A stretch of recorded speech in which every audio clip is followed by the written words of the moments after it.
Good afternoon. I'd like to welcome you to the 9/11 meeting of the Richmond Parks and Recreation Board. Called meeting to order. The mission of the Richmond Parks and Recreation Board provides for the positive development and well-being of the Richmond community through the provision of parks, greenways, trails, and recreational programming and facilities while working in cooperation with other service providers and partners in the community to maximize all available resources. No guests? No amendments? I'm sorry, item B. Need to amend item B. Include it, I'm sorry? to include item B. To include item B. Accept a motion to approve the So moved. addition of item B. Second. All in favor? Aye. Minutes.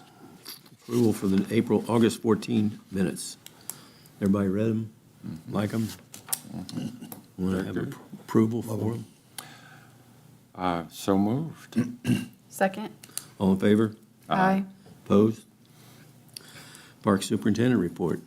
I have a little video to play of some of the things and projects that we've been doing this month for you. Some of it is kind of not in order because you know how videos do.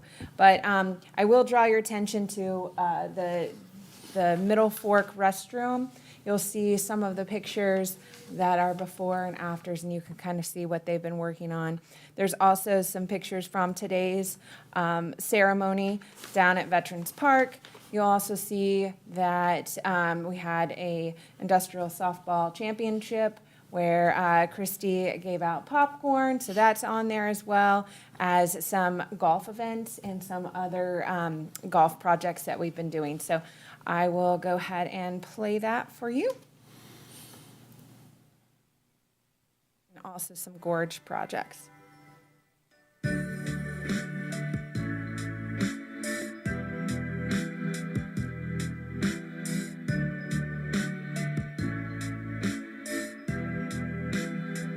As you can see, the gorge is really shaping up. There's golf. That was a before picture from the Middle Fork bathroom. Had to replace an entire wall. Replace the roof with metal.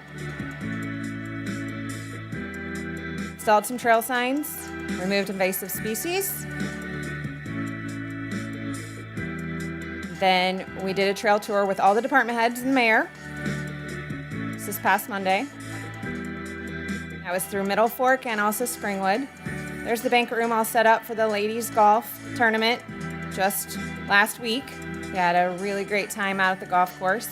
Also saved a dog that was trapped up on the Glen Miller playground. We got new trailers. That was at our sock hop and shop.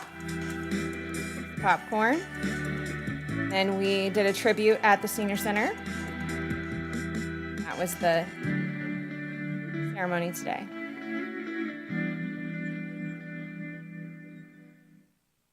So just wanted to kind of showcase all the things that we did this month. There's a ton more, but I just wanted to highlight some of the major things that we've been working on.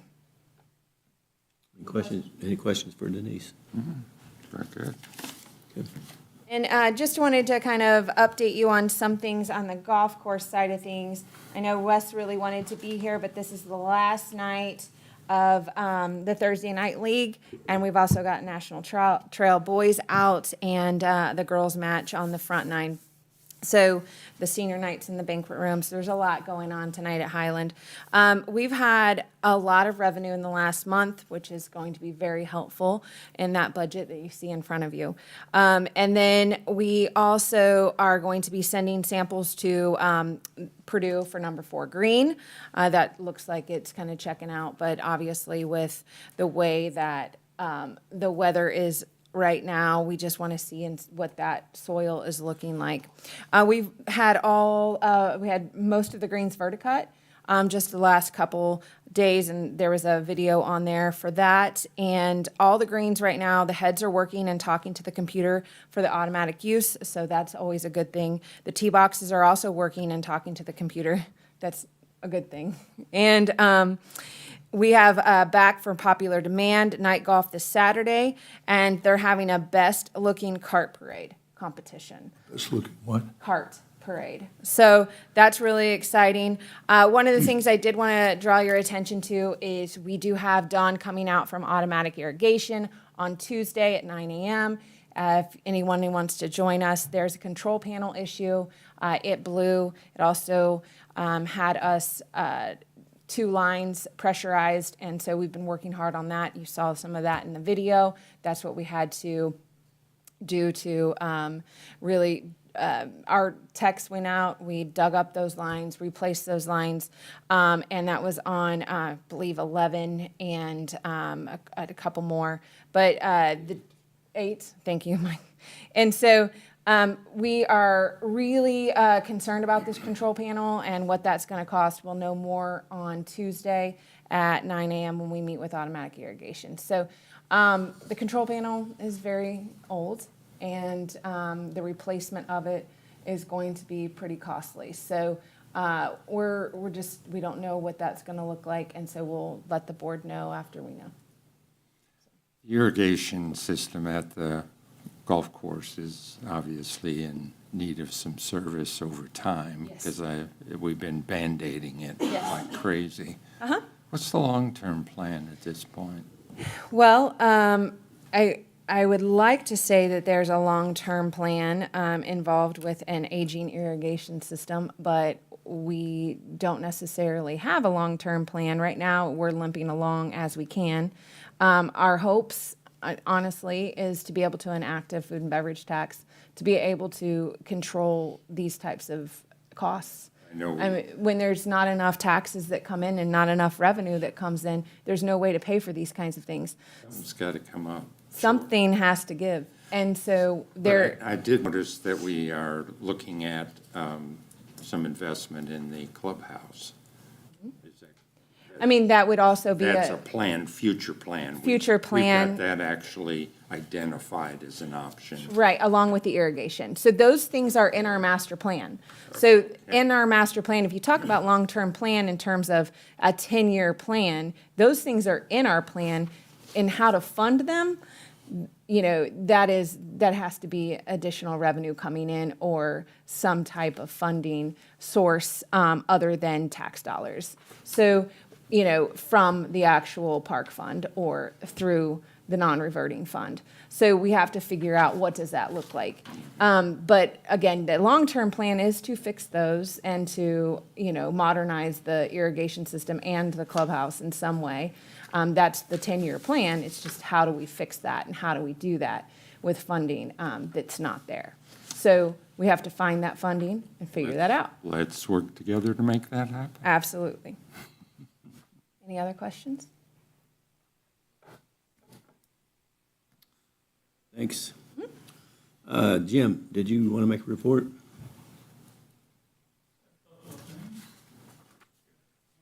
Report's in your packet, so if you have any questions, I'll feel free to answer them. But just a couple of things I want to highlight is we're in the process of getting the maintenance yard cleared out, getting ready for the demolition and the new storage building that will be started construction on October 1st. And the Reservoir Service Center will be closing for the season here on Tuesday, September 30th. You have any questions of my report? One question, Jim. It's not really a question, it's kind of a statement of interest. We had our butterfly release at the Rose Garden this past week, and I noticed that someone honored you on that. Yeah, I in saw that too, process, yes. which well-deserved for a lot of years of hard work with the thank park you, department. thank you. Thank you. Yeah, it was an honor. How many years? A lot. 33. Plus 33. 30. Yeah, who's counting, Yeah. All right, thank you. Financials.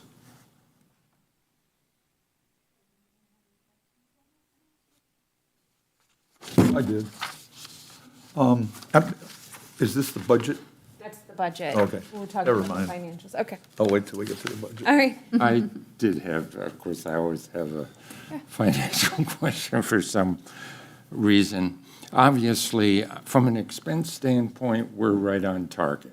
We're right at 2/3 through August for the year at 67%, which is great. So we're, meeting our budget expenses, which is good.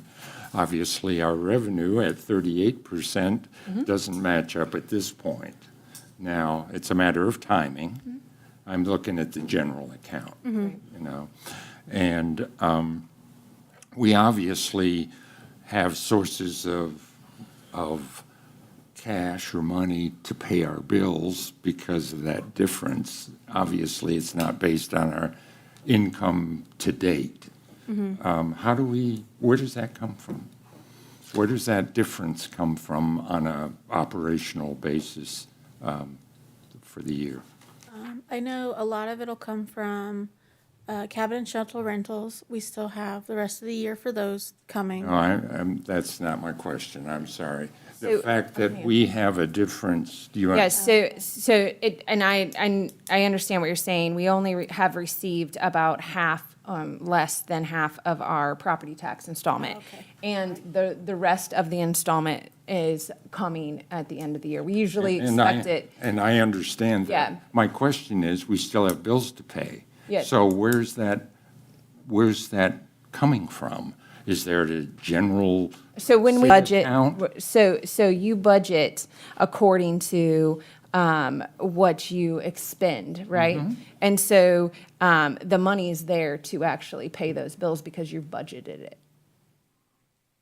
Okay, So we don't have to wait till it, I know. Till it actually But it comes in. can't be from our sources. It has to be from another source, income source. So that's why you have a cash balance that you have. And it'll make more sense when you look at the cash flow report.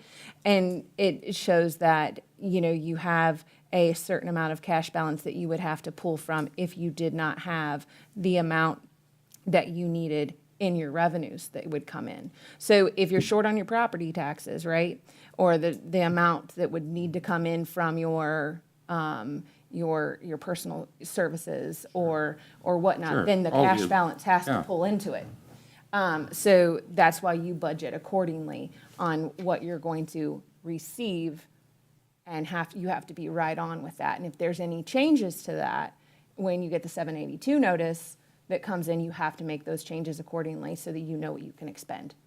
So there's a whole process involved that the controller has to do, and she works really hard at it. So then we work together to make those things happen along these lines and work with Emma to make sure that we're expending what we said we're going to expend. and Which that- we're doing, Absolutely. right on target. Correct, which and that's is good. what the bottom line has to entail. So when we say we're gonna use this much in electric, we have to use that much in electric. And if we need more, and there's not more to get, we have to do an additional appropriation. And with this fund, we have to go to council. Now, if it's with a non-reverting account, and we needed more money to go into our cash balance, we would come to this body and ask for an additional appropriation. Does that make sense? No, not entirely. I'll be honest with you. Magic I'm not fully understanding Government the accounting accounting, system yes. for Yeah, the and park department in Richmond Right. City. Government accounting can be a little tricky, and is there another way that you would like to explain it, Tracy, other than how I'm explaining it? Okay, perfect. Well, without me taking up your day. I mean, No. Fine. we've got limited Yeah. time, but there's, I, Ask your You're always question. invited to come to my office, and I'll be happy to sit down. and maybe that would be the right thing for Yeah, and I us to think do. that, we always, this is why I did give you these two papers, because Baker Tilly does do a estimate for us and how we are able to estimate 2025 and 2026. And this is where the numbers actually come from. So they estimate based on what their projections are for what our property taxes are gonna come in at, and then what the circuit breakers are gonna come in at. When there are any changes, we have to make those determinations, and we have to make sure that we're doing those adjustments. So obviously, then that gets us down to a net property tax amount. So your responsibility is the expense side, to ensure that the expense side is per the budget. For sure, and Yeah. Emma's as well. So Right. she's And- got my other hand in I it. do a lot Right, of the and you day-to-day. have limited control of the other side. In terms of property tax, for sure, yeah. I mean, and the allocation that you're get within a time frame that's, that's evenly distributed. It's not. It's a little here, a little there. No, it's all comes at the first of the year. And then it all comes at once, but then, the installment comes, Yeah, we're not Twice. talking this, okay. I'm not getting it. I gotta come see that lady Okay. at some point. So, I'm sorry, Denise, I don't. that's all right, that's all right, it's okay. But there's one installment of property taxes that come at the beginning and another installment of property taxes that come towards the end of the year. So Okay. Base- then it matches up at the end of the year and firms up. And Okay. you'll see that. Okay, But the only reason why the circuit breaker is in here really is to show the amount of taxes that we do not receive. And it kind of gets a little messy, I believe, because, the property tax number, while it says 3.8 or gives you a number on that sheet there it's very misleading. And so it does get very confusing because we should have, a certain amount of property tax, unfortunately, or I guess maybe not unfortunately for some people, but there's a circuit breaker tax that then obviously takes out some of those taxes for us. And then we've got an SB1 shortfall that we have to then account for. So we can go through that all in the budget, but that's money that we do not now receive. Now, when I was here back a long time ago, before, previous 2009, that was prior to any tax, breaker credits. And so the funding we had that $1.2 million in our park system. So I remember those glory days, So it's very hard for me sometimes to sit here and see that 1.2 million that we don't receive. But, because I know what the park looked like yeah. in that time frame. Yeah. And so, but we're doing our best. I'm and sure you For are. sure. And so it is, and I know that, we're trying our hardest to find other resources to make up for some of those funds that we don't have. But yeah, Yeah, we're working on it. absolutely. Come and see it. Okay, any other question on financials? We can answer. Don't think so. Anything for Wes or from Wes? He was very happy with his numbers this month, and so were we. We're very excited. We hope that he has another month like this in October. September and October. I mean, this was a great cash month. We had the city, we had the IU East Invitational. We're very happy that we can have those events. We had just a long list of events, and you can see those dates here for September as well. So, I mean, we just have everything happening there at the golf course, which obviously we're very thrilled that people want to play at Highland. So things are happening. We really appreciate people utilizing the course. We want to make sure that it looks the best that it can, and we're working on that. So it's not gonna happen overnight, but we will continue to make sure that we're going where we need to go. Okay.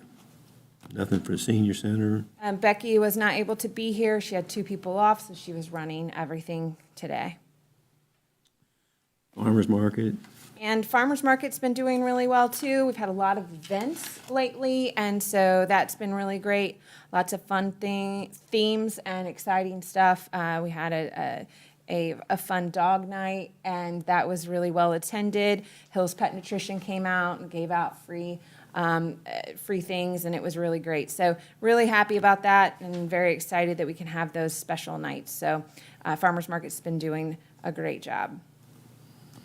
Community rec. We've got Christy here who's going to give us a little bit of a update and a JUCO wrap-up report. We always love to hear what's going on and how JUCO did. So thank you, Christy. Hello. Hello. Thanks for having me. So we'll start with our JUCO report, which I believe Denise has linked there, so you are welcome to scroll through, but I will just hit on some of the high points. We had a really great summer with JUCO.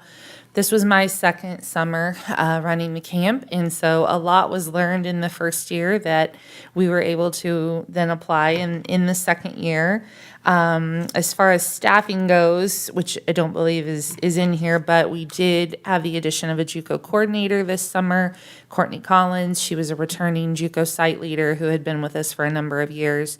She did a fantastic job helping keep camp running on a day-to-day basis, running supplies out to the different site locations, helping with some of our special event dates, building more special things into the camp. So that was a really great addition to the camp this summer, and one that I know when she left at the end, she was saying she was excited to come back next year. So we employed a staff of 20 site leaders and counselors. So just to hit on the high points, so the first part of JUCO ran from June 2nd through July 11th, and we again operated 4 site locations, Vale Elementary School and Springwood Park in the morning, and Glenn Miller Park and Mary Scott Park in the afternoons. This first part of camp is for our campers going into grades 1 through 6 in the fall. After that, we took a 1-week break from camp, and then we went straight into our Little JUCO and JUCO Rocks camps. So Little JUCO, again, was for ages 3 to 5. We did a morning session at Springwood Park, and then our afternoon session at Mary Scott Park. And simultaneously ran our JUCO Rocks camp, which is our all abilities camp for grades 1 through 9 at Clear Creek, utilizing the sensory playground. And one change for this year was we turned JUCO Rocks into a 2-week program. It had previously just been a 1-week program, but after building on the success from 2024, we maxed out our capacity, and between our staff as well as the parents and the campers, they all asked for that to be a 2-week camp. So we were able to do that, and it was really successful this year. Of course, we continue to partner with and appreciate our partnerships with Richmond schools, who provide us with use of the Vale Elementary School for the morning camp. We also partnered with Joseph Moore Museum, Hayes Arboretum, the Wayne County 4-H Fair and Fairgrounds, and we again were able to utilize the free lunch program through the USDA that offers free lunches to all of our campers each day of camp. So we've got some fun pictures included in here. Of course, our camp days were full of arts and crafts and games. We took the kids to the pool twice a week, and then we did field trips every Friday that didn't fall on a holiday. We did have the 4th of July that fell on a Friday this year, so that changed our field trip schedule just slightly. But the total, we enrolled 313 kids in JUCO, in the first part of JUCO. Glenn Miller and Springwood site locations each had 98 and 88 campers registered respectively, and Vale Elementary School had 32 with Mary Scott at 95.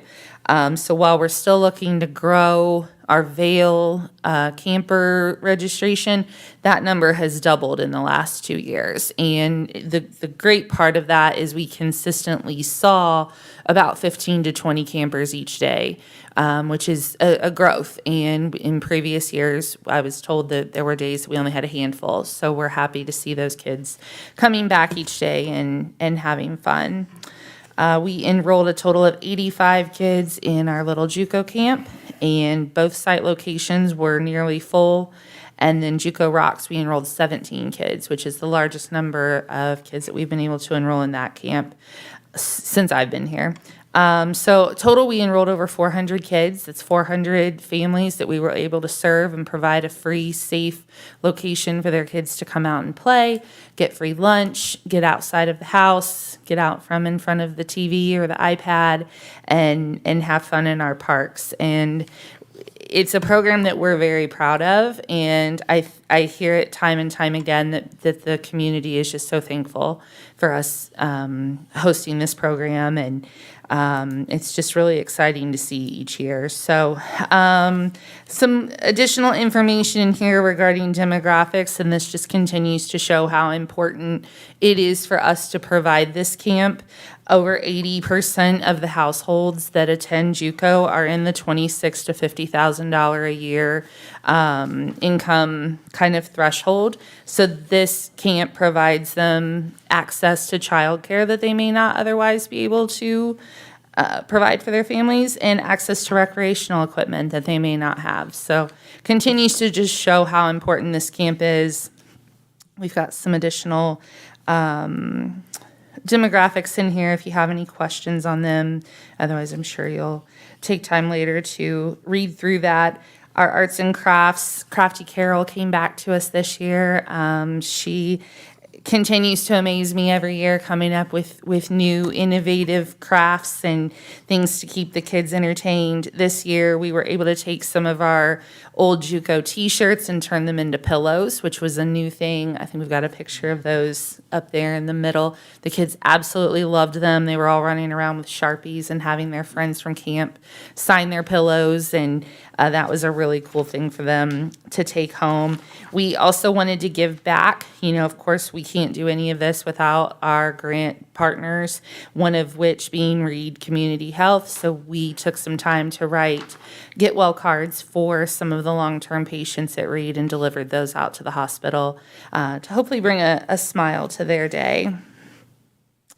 Thanks to that partnership with Reed, specifically, we brought in a new program this summer for our junior counselors. We saw an opportunity for this very vulnerable age group to give them something a little bit beyond what JUCO provides to the rest of the campers.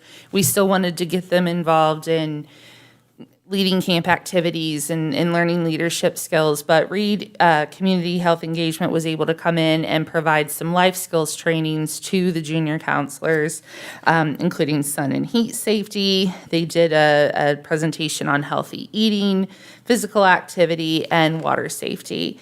And in that, so the junior counselors all got to go to one location and learn all about these great topics.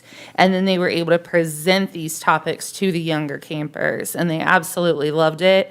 They had a lot of fun with it. And the younger campers really enjoyed learning from their peers. So we look forward to expanding that program even further next year.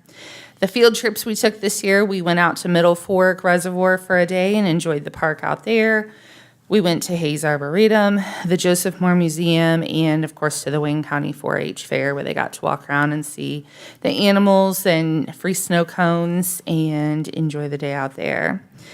Since the 4th of July fell on a Friday this year, which would typically be a field trip day for us, but we couldn't have camp due to the holiday, we decided that week to do something fun at each of the site locations, and we did a talent show at each site. So early in the summer, the kids were presented with this, and it was optional, but I'd say about 80% of the campers did participate in it.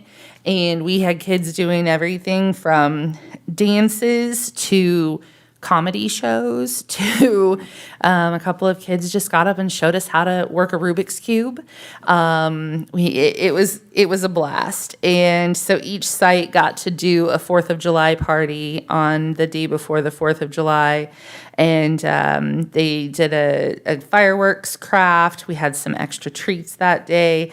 And one site even did a Revolutionary War reenactment, which just got a little crazy. So they had a blast, though. I'm always just so amazed by our staff that we bring in for JUCO. You know, every day they're able to come in with something new and innovative and fun for the kids. And even though the days are long and they're hot, They continue to bring the fun every single day, and so we couldn't have had a better summer. I don't think. I think the only thing that worked against us a little bit was the heat on a few of the days. Kind of hard to get away from that, but luckily we were able to enjoy the pool on a lot of those days. And we wrapped up with our annual carnival at Glen Miller Park. So we had a large bounce house obstacle course that day. We had face painting. We had a large tug of war competition. Then the traditional getting to pie their favorite counselors in the face, and just a good time out there. So we wrapped up the first part of camp with that carnival, and right before we went into Little JUCO and JUCO Rocks. Those two camps continue to be 2-week-long programs. We keep those at the parks. We don't do the field trips and the pool days with those kids, but they were able to enjoy. The Richmond Fire Department came out several times and did water spray days, and they were still able to enjoy all the fun and arts and crafts and games of JUCO. So we were really lucky to receive grants this summer from Drug Free Wayne County, the Stam Coachline Family Foundation, United Way of Whitewater Valley funded us for JUCO Rocks specifically, and then Kiwanis and Reed Health Community Engagement. Definitely could not do any of this without those partnerships. And then our community partners, as I mentioned, our field trip locations, and then we also had a lot of involvement from the Richmond Fire Department and the Richmond Police Department, as well as the JC House. It looks like their logo got left off of here, so I wanted to give them a shout out. They came out during our staff training, and they provided some really valuable information to our staff regarding child abuse reporting and just awareness. So I will be sure to update this with their logo because they're a great partner as well. So any questions on JUCO? With Vail being such low attendance, is there anything that you can think of as you go for next year to Definitely. work on trying to increase that area? Yeah, we're already starting to think about that. We're actually lucky. One of our JUCO returning counselors is now a teacher out at Vail, so she has already offered. We're working with her to get more information out to those families earlier. And not just that, but kind of figuring out a way to keep the kids coming back. And I think that's the big thing is once we get them registered, we still need to make sure that they're getting back over there each day. So we're going to work with Vail exclusively to try to target that neighborhood and make sure everybody's got the information about JUCO and find out if there's anything we can do, even if it's by surveying some of them, and find out what can we do to get more kids registered at that site. Definitely. Other questions? Thanks. Great job. Thank Thanks. you. And then also, I've got the rest of my notes there for community rec events coming up. I want to highlight our we're calling it Fall in Love with Middle Fork Family Nature Day. That's going to take place on Saturday, September 27th. Would love to see all of you out there. We are going to spend a whole day in the park, and we've built this around the last free DNR fishing day of the year. It'll also be the last weekend that Middle Fork is open for the year. So we're hoping to get a lot of families out there to enjoy a free fishing day. We are going to do a kids catch and release fishing derby for ages 4 to 17 with prizes and all kinds of fun stuff. Our trails team is going to be doing guided trail hikes through the park. We've got a lot of activities at the Hills Bark Park planned. We're going to be doing some pumpkin painting and other kids' crafts out by the playground. Jim is offering discounted boat rentals that day. We're going to be handing out free popcorn at the service center and really just trying to highlight all parts of Middle Fork Reservoir. So we're really hoping to get a lot of the community out that day. And then just gearing up for our fall events, and also wanted to highlight that we did hire a programming and events coordinator. Her name is Sierra Hobbs. She started with us last Tuesday, so she's been there about a week and a half now, and she's doing a great job. So she was scheduled out today, but I will be sure to have her here soon to say hello, and you'll get to meet her. But she's doing a great job. Good. Thank you. Thank you. Board concerns and comments? Delegation and correspondence. Council approved BOT delivery method. Yes, I just wanted to highlight the fact that council did approve the BOT delivery method, and so just wanted to remind you that we will be going forward with that with the gorge projects going forward. So didn't know if you had any questions regarding that. September, October events. And those are included as a link, and they are just a list so that you have what's going on in our parks. And wanted to make sure that I had that for you. Okay, old business. Parks and Recreation, 2026 proposed budget tabled until 9/11, and it is 9/11. Yes. So I have Tracy here just to answer any questions regarding our reverting funds, and then I can take on, and she can kind of help me with any other questions that you might have on non-reverting funds. But I did include an estimated fund balance sheet there that we talked about from Baker Tilly, and then just a synopsis of the 2025, 2026 balances, just information, just to highlight kind of what it looks like in terms of taxes and what the circuit breakers and things are. So I tried to kind of give you as much information as possible, but I will have Tracy kind of go over a little bit of government accounting in case she has anything that she wants to say. But we have been working kind of hard on this budget. As you know, last month we had to table it just because we had some errors, and we've been trying to fix some things and find some funds. And so we've been working really hard on that, and Tracy's been making some huge efforts. And so I really appreciate that. I wanted to thank her publicly for that, even up till today. So I really appreciate how she is willing to work with other departments and department heads and to find ways to make things work. So that is very helpful, and I'm very grateful for that. So thank you, Tracy. One of the things I'd like to point out is that in the budget, you had mentioned revenue. One of the things that we have been very successful at as a city is having budget savings. So in other words, we're not spending everything that we have budgeted. So that has made a big difference over the last 5 or 6 years. We usually come in anywhere, usually between 90 and 98% of the budget, so we always have a little bit of savings. So we're hoping that's going to help not only the park, but also all the departments that we work on budgets for. This has been a very challenging year. We had the state legislatures impose SB1. That has hurt us a lot. In fact, one of the items, and I believe, Denise, didn't you give them the Baker Tilly thing?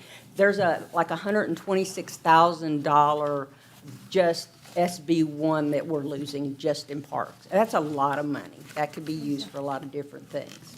But we're really striving and looking for ways that we can save money. And if you have any questions, I'll be more than happy to answer for you. Bill? Mr. Chairman, Tracy, where do we see that, the year-end savings?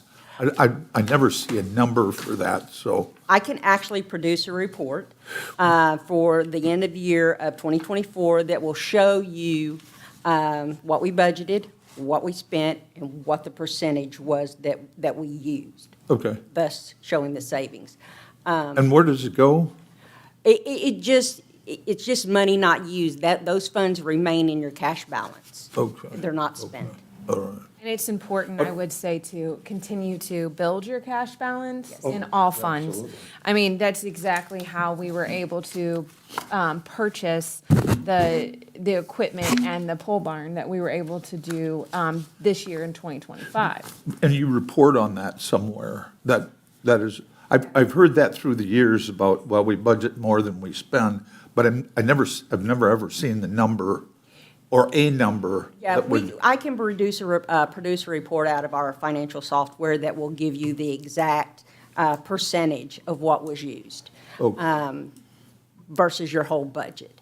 So, yes, I can give you those numbers. I have them for 2024. They will not be available for 2025 until, of course, after the end of the year. But yes, we can do that. And I really want to just kind of, I guess, clarify the fact that we do not over budget.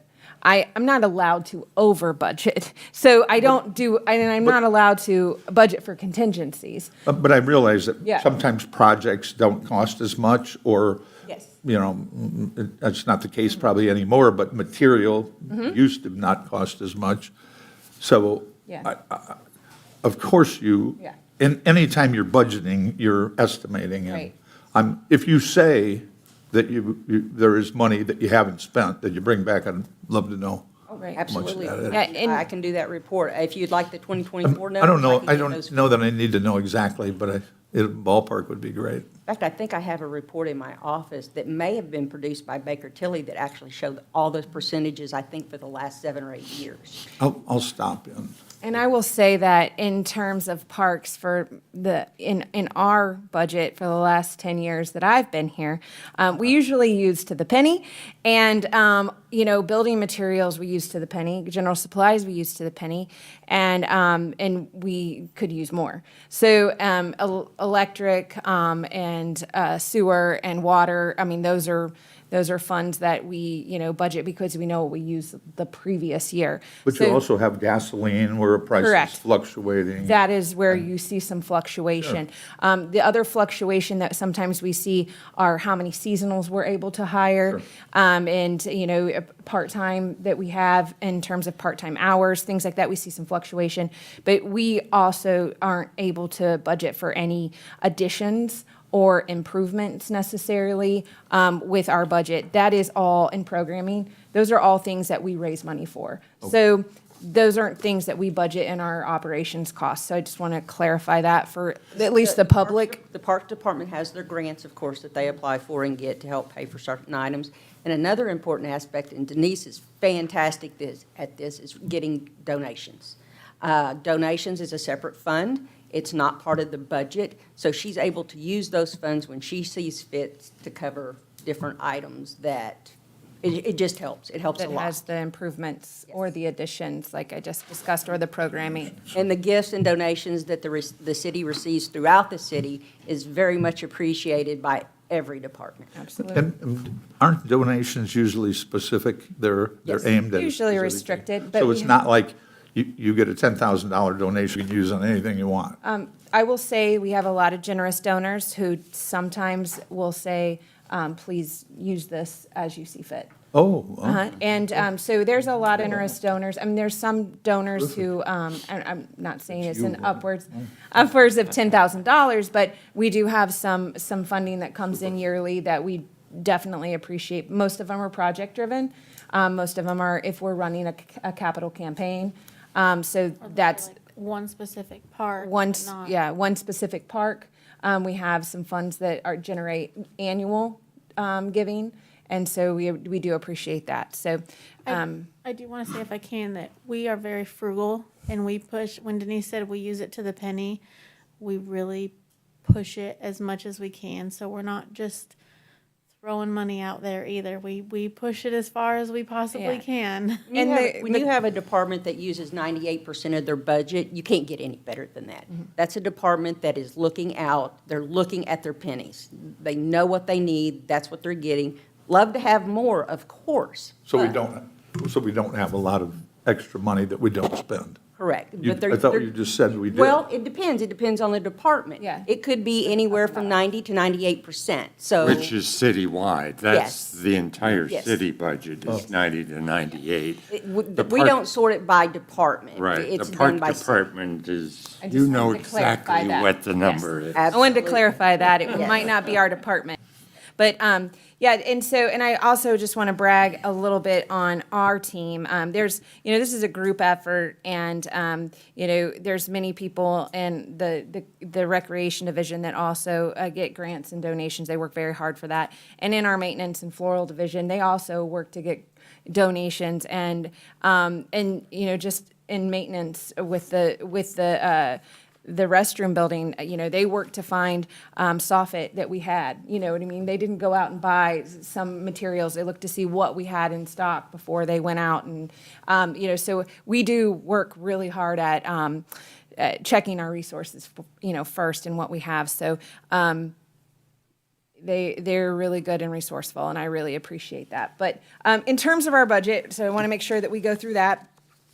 Looking at the cash flow, just want to make sure that you see that the cash flow is the top line here, and 2204 is our park fund, and you'll see that on the front page, and you'll see that on the back. We'll show you all of that. You see the 2025, and then you've got the 2026 budget as well. So then when you turn it over, you can kind of see where we fall in line, where our cash balance will end at 2026.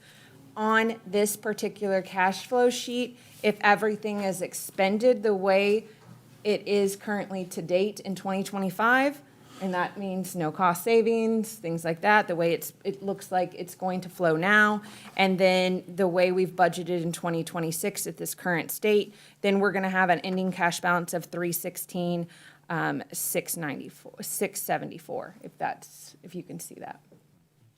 So that ends us in an operating capital balance percentage of 9.35. Our goal is always 10%. I'm happy with 9. Because it took us a while to get there. We, with the error that happened, I feel really good about this budget at this point. There might be still some changes, and we're still looking for other funding at this time, and so, we'll continue to press forward on that. The big difference is what the cash, ending cash in 25 versus Absolutely. 26. Right. That's- And if you look at that's the big Baker Tilly discrepancy. estimates, you'll see that the cash balance is right at, very close to what they predicted, so. Another year like that, and we'll be down to 0. You're absolutely correct. Yeah. So it's something that it definitely is a concern of mine, and, it's a reverting account, so therefore, it's something that is definitely, we're working together on as a city. Yep. And then the next one here, do you have any other questions on the park fund for Tracy at all? Any concerns or questions? Okay. No. And we'll continue to build that cash balance as we can and do all the savings that we can as it allows. Yeah, I will continue to work on each and every department up until the point we actually do our adoption. So it's going to be constantly changing. It'll be fluid. You present to council. Committee as a when? whole on the 22nd. I'm the first evening at the end, and anyone's welcome to come. I would love for that support, and it'll be right here in council chambers. And so it starts at 6:30, so I would say 7:30 or 8. Any questions? All right, so I have, what do you have next on you have 4403? Or 22? What do you have as your next paper? Next, the new business? No, for me. your non-reverting, if you want to go over golf. Oh, You want to yeah, go over golf? yeah. Okay, so obviously, these non-reverting accounts are what you oversee as the park board. So to review golf real quick in the cash flow, you see that if they receive all of their revenue as it is today, and if we budget the way we budget 2026, they'll have an ending cash balance of $59,828,000 with a operating cash balance percentage of 8.81%. Where's that? 2211. And the detail for golf is on the next page. 2211. 2211 is the golf. In the top left-hand corner, Bill. I never, And you will see on the right-hand side, any changes are in red. And really, we've just tried to be as frugal as possible with golf and make sure that they're staying afloat. And they're doing a great job with the spray practices and keeping the spray practices going. And believe we'll have some potential cost savings at the end of the year potentially. And we're still reviewing what the revenues are gonna look like. It's really hard to budget a golf season that starts in April in June. And so we do our best. Mr. Chairman, Yes, sir. how about the drought that we are in? Yes. Is that costly to the Yes. Parks Department and the Parks budget? It's not only costly, it's scary. But yes, we're hand watering, we're watering as much as we can out there. And we're also, we've contacted our chemical specialist to provide additional chemical so that, a wetting agent, for our greens. If a green checks out, it's $20,000. To replace that. So we continue to make sure that we're doing everything we can to continue to keep them wet and keep them where they need to be. Now, again, we have a long way to go. We've had some issues on those greens for a couple years. So we'll continue to make as many strides as we can. So there's still they need to be babied, and we just verticutted them. We'll also be pulling plugs this fall, and in the aerification process, that helps them tremendously. And we'll continue to do everything we can to make sure they're manicured and well taken care of. Where do we see that in the budget? Is there a line item that reflects, I saw there was, So you see the Water. contractual budgets, and when you see contractual in the detail, that's where you'll see the aerification. And when you see the supply line is where the chemicals come out of. Most of our contractual, it is really taking care of any irrigation issues that we can't take care of ourselves, where we have to have automatic irrigation out on something that we can't manage. And then the contractual issues are the aerification in the spring and the fall. While they're here, we also have them hit Glenn Miller, so that we can save funds while they're here as well. We only do that in the fall, though. Any other questions for golf? I have another question. Okay. I guess I'm looking at the Parks 2211 golf detail and looking at golf lessons. We budgeted 25,000, amended it and didn't amend it, but we've only spent $675. It was an error. It should have been 2,500. So. Or what? Where's the error? So the error, it shouldn't have been 25,000. Oh.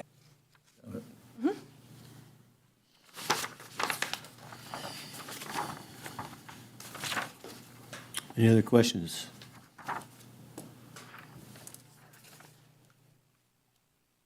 Then you got the fund. Farmers Market. Farmers Market. Yep, 2416, which is Farmers Market.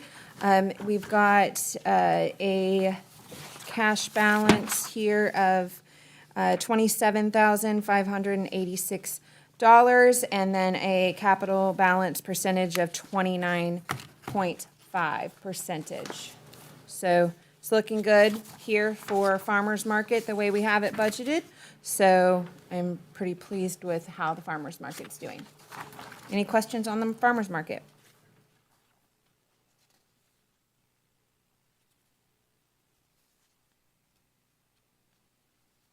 Questions?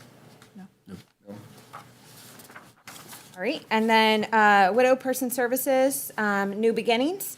We have a cash balance of $15,185.94 with a capital balance percentage of 67.50. They have a good cash balance here, and they operate on pennies. So with them being right under the senior recreation center, they utilize a lot of the senior recreation center's supplies and everything that they need, so they don't have a ton of needs there. And then the last, any questions on that one? And the last one would be our capital, non-reverting capital here, and obviously this is inactivated. We are trying to grow this one. This is if we sell any properties or have any capital needs, this goes in here. And if we need these funds, obviously there's only $13,437 here, or $13,437.33. Sorry about that. So there's not much, but we'd like to grow that. If there's any sale of properties or any large funding that we need to put in here, we'd like to continue to grow that. Is that McBride? This was any funds left from McBride, and so we've been utilizing it for our Diamond Number 1. And then the money from the sale of, Berryfield? yeah, thanks. The sale of Berryfield went directly to the new docks at That's what I Port, thought, and yeah. it was $23,000. There was nothing left. Any questions on the non-reverting funds?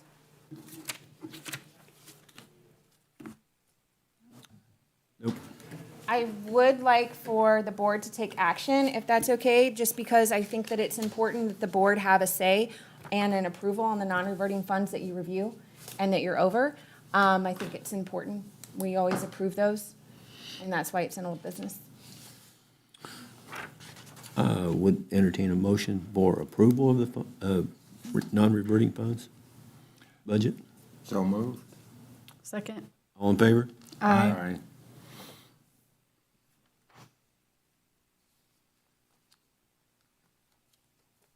That's New business? Huh? New business? business, yeah.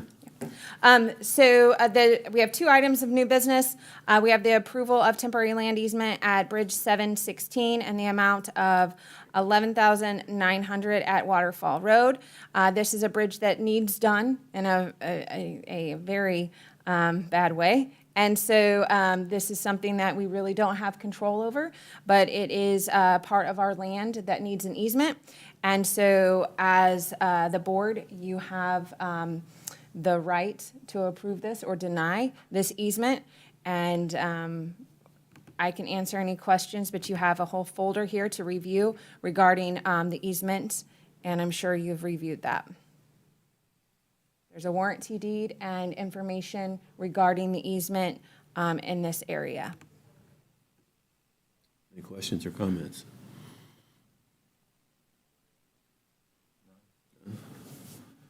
Pretty straightforward. Entertain approval of the temporary land and easement at the Bridge 716 in the amount of $11,900. So moved. Second. All in favor? Aye. Opposed? Change order? So this is a change order for change order number 3. And this is for the Whitewater Gorge Test Road Trailhead improvements. And this actually is for our change of our concrete that we needed to reassess down to the kayak launch area. Originally, it was a decomposed granite that we were originally going to put on the steps to walk down to the kayak launch area, and we reevaluated that and determined that a lower maintenance option would be a concrete option. So I reviewed a few concrete options and feel that this is the best way forward for a lower maintenance way that would also stay in place with the water that rises in that area on a number of occasions. So this is a change order in the amount of $26,025 even. And this will really serve us well in this capacity to walk down. It'll be a stamped concrete. It'll look pretty natural. It'll have some grooves and crevices in it. And it'll be a colored concrete as well. So I've reviewed it and picked it out, and I feel really good about how it's going to look going forward and that we won't have anything washing out. So that is change order number 3. Entertain a motion to approve the change order number 3 for the Gorge Activation Project in the amount of $2625.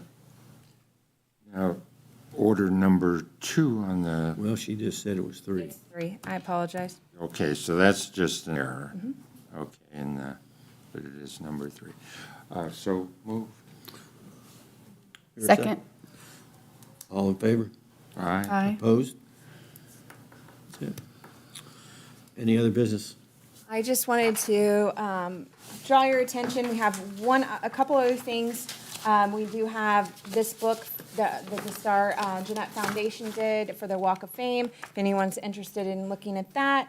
And then we did do a historical marker that is finally in, and that's very exciting. It is a historical marker for the Walk of Fame, and so we'll get that installed, and we will have a dedication for that. So I will let you know when we have that date set. So be prepared for a ribbon cutting and dedication for that, and that will be down at Star Jeanette.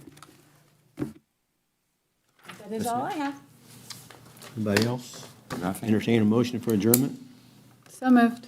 It's pretty cool. A second. Second. All in favor? Aye. Aye. Opposed? We're adjourned. I'm not gonna.